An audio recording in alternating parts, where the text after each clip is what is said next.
Any referrals down your arms or anything like that? Okay, so I'm going to just do a normal kind of look at her posture a little bit and sitting.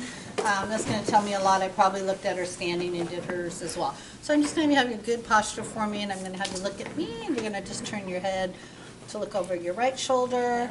So I'm kind of looking to see where she's at. So I kind of gauge from here. So she's lacking some range. Do you feel anything with that? No tightness anywhere? Okay. How about when you go to this side?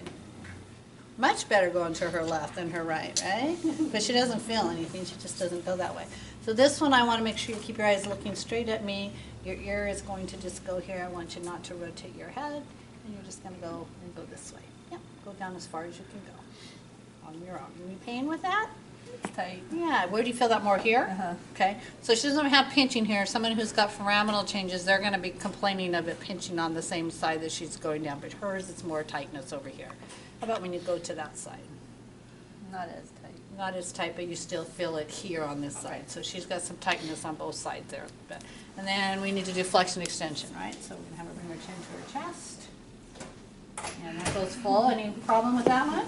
And then how about looking up towards the ceiling? No dizziness, no funky stuff. She's got pretty normal, right? She can go to range. So for her, I'm going to see if what I do with her is going to increase her rotation to the right and whether she has less tightness to both the left and the right.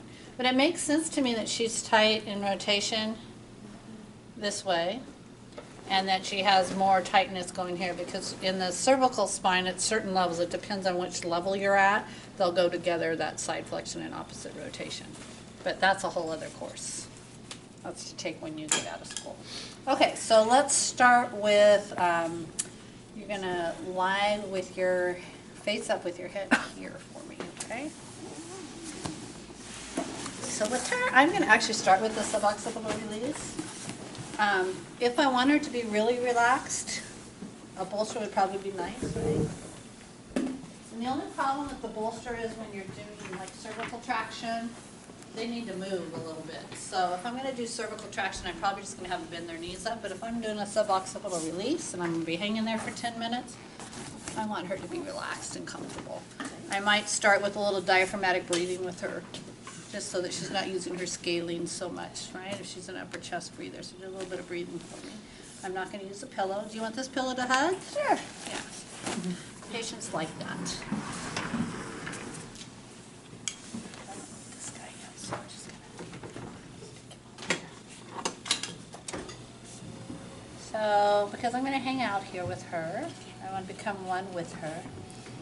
I'm going to get myself comfortable. I tend to do the same thing. I let my forearms rest here, so I would actually probably, maybe have you scoot down just a little bit that way. So that my hands are resting here fairly comfortably. Okay, so I got a good part of my forearm on the table. So those suboccipits, so we felt C2, and I'm just going to go right above that.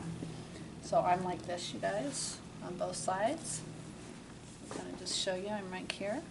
And I'm latching on, okay, to that occiput right there and those little suboccipital muscles that are there. So I'm just kind of sit here first, and we do a little breathing. I try to take some nice deep breaths in, and when you come out, I want you to try to make your head nice and heavy into my fingers, okay? So the first couple times, I'm just kind of feeling for any tightness on one side or the other. And with Becky, I feel more tightness on the left than the right. I feel tightness equally, but more right here. So I'm going to just kind of have her do that a few times. Then I'm going to slowly start taking up that slack that she was talking about. You doing okay? Yep. And I'm talking to her the whole time. Don't want any increased headaches, any increased pain, any of that kind of stuff, okay? You're going to let me know. Okay. But this should just make you feel good. I probably turned off the lights. And this is where we don't talk a whole lot. We just kind of do breathing. So I do like to be more in one of the privater rooms, because when I'm out in the clinic at MOPT, everybody's talking and joking and laughing, and so sometimes for that patient it's harder for them to relax. So if I can, I try and put them in the corner or something. How are we doing? Good. And so now I'm going to give a little more release. Now I'm actually starting to get a little bit of traction. Doing okay? still really tight. Haven't felt that release, and I don't think we have 15 minutes, so somebody needs to work on her, okay, so that we can get her to that point where she has that. So then I might come in here and I might start massaging that a little bit too, and then go back to my traction. Okay, so I might come in here and just start working those guys a little bit. You doing okay? Yep. And then I'm going to come back. And then when we're all done, we're going to just slowly come on up and do that nice little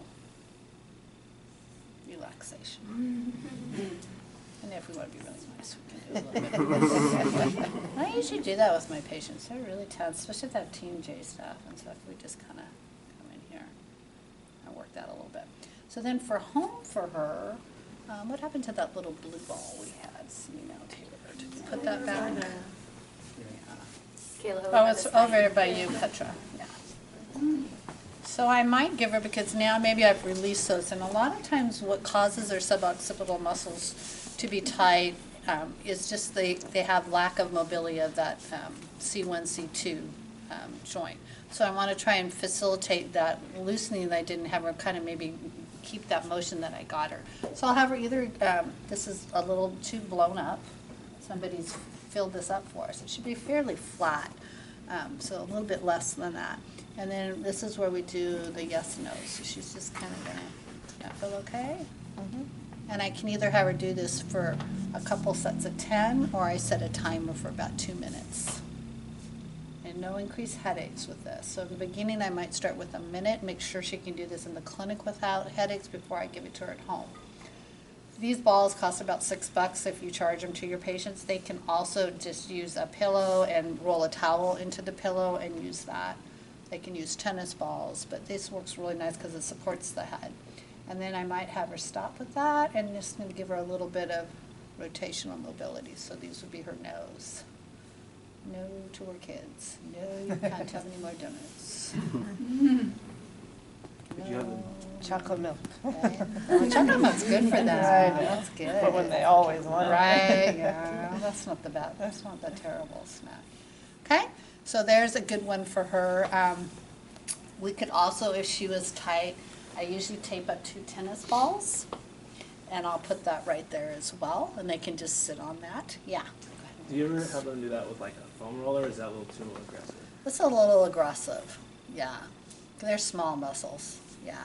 So that's where like either the racquetball or the tennis balls work really well in that area there. It's a really, it kind of is like a foam roll, but you're just using tennis balls instead because they kind of fit right in there nice. And if you tape them together, then that place in the middle is where the spinous process goes, and then you're on either side of the occipits there. And they can do that. And then you can talk to them about their sleeping position. If there's somebody, guarantee most people, they're sleeping with 2 or 3 pillows, so they're forward like this, so they're just really over stretching those poor little muscles. So I might talk to her about getting a down pillow that's a little bit more pliable, and she can make it towards herself, or she can roll a towel in just to give her that nice neutral curve that she needs. How's that feel? And that way, and she's going to say, oh, that's a little too fat, or it's a little too skinny, and she can adjust that towel to where she wants it to be, so she doesn't have to go spending hundreds of dollars on a cervical pillow. Works fairly well. Okay, so that's a suboccipital traction release, okay? Now I'll do regular traction. You're doing okay? Yep. So a couple ways we can do that. So we're going to get rid of this guy because you're going to be moving. So just keep your knees bent as long as those are comfortable for you. You're going to come on off the table for me. Coming. So I promise I've never lost a head before. I want your shoulders just right to the edge. Everything else is going to be off. Perfect. You really have to let them know that. So sometimes I just like kind of have them right here in my belly so they know that I've got them, that they're comfortable. Because that's kind of unnerving when you first take somebody's head off the neck, and I could drop it when somebody comes in to ask me something, right? So in here I've already assessed everything with her, right? And so if I'm going to do more of the lower cervical spine, I'm going to keep her just right about where I'm at. I use kind of this kind of a grip, and I'm just doing a little bit of a gentle pull. Is that okay? Yep. And me, because I'm stronger with my right than my left, I'm probably going to come right here, and she's going to feel that I can pull a lot better there. right? And then relax your, you can close your mouth, is that okay? So she gave this as an option. I don't really use the chin. Use the forehead. I tend to just use both my hands down here. I'm going to do it this way. But you can have many different ways to do things. That way it kind of controls where you're going. If I want to be into more flexion with her, that's where I palpated that C2, and then I just counted my way up. And now I'm kind of up fairly high, C5, C6, so that'd be like maybe she had some pain down this arm here. So now I'm again doing that distraction. I'm kind of right here. And then I'm going to gap away. I'm going to try and open that up. And this might be where I might do a little. Is that okay? And she's going to see a difference when I use the belt because I'm pretty weak now as I've gotten older. She can feel my hand shaking. So that would be just using your hands, okay? That make sense? Okay, so we'll scoot you back just so you can rest. So then if I use a towel, you don't have a belt in your clinic or somebody else is using the belt because you only have one. I'm going to just gently lift her neck up because that might hurt her just to even lift her neck. So I'm going to make sure that I'm supporting her if she needs it. Go ahead back down. So now when I go to do this, Becky, sometimes I cover your ears and you can't hear me. Okay. So you're going to give me a thumbs up if it feels good, thumbs down if you're having any of those symptoms, anything going down your arms, anything down here. Fair enough? Fair. Or if I'm poking your poor ears, your earrings, usually I'll have them take their earrings off. So with this one, I'm going to want to be lower. I'm going to go into a little bit of flexion.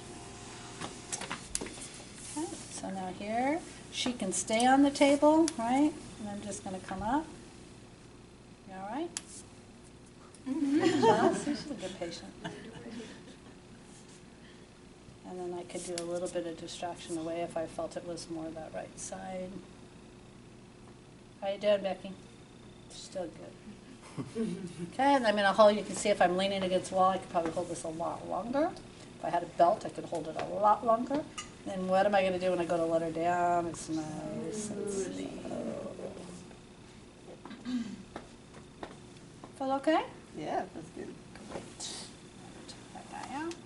That might be too where I'd start working a little bit like on her chin tucks or some kind of postural stuff with her. One of you guys has that for your ortho one. That might be where I'm going to work on that a little bit. Remember the last one we had was just the belt, which I don't know if they showed that in the video. Yeah, that seems kind of scary to me. To use a belt on someone's head. Oh, no. It's like, That's my favorite thing. Okay, so as usual, I have it twisted. Okay. And then I'm going to just come in here. Same thing, if I cover your ears, let me know, but this way I really don't have to. And then we're just going to pull. And then we're going to tighten that a little bit. How's that feel? Good. Much better force for you, right? Mhm. Yeah. This is how I used to be able to do it without a belt. But why not use a belt when you can, right? And I probably should have this belt up a little bit higher on my shoulders so I'm not mobilizing my thoracic spine. But I can come here, and I really can hang it there for a lot longer. A lot longer time period. Okay, and then I'm going to slowly let her down. How you doing? Good. Okay, then I'm going to chat with her a little bit. We're going to kind of go over her exercises that she's going to do at home. I'm going to ask her to come roll onto your side. I'm going to be here in case her neck's still sore. I might help her up with it. Go ahead and sit on up.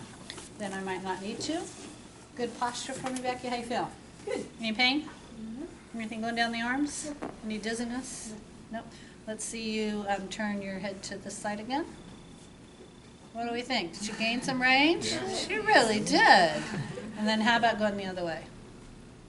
Yeah, now we need to work on that side, right? So we focus on that one side, and then how about her side bending side to side? That was more soft tissue, so I'm not going to notice a big difference with that.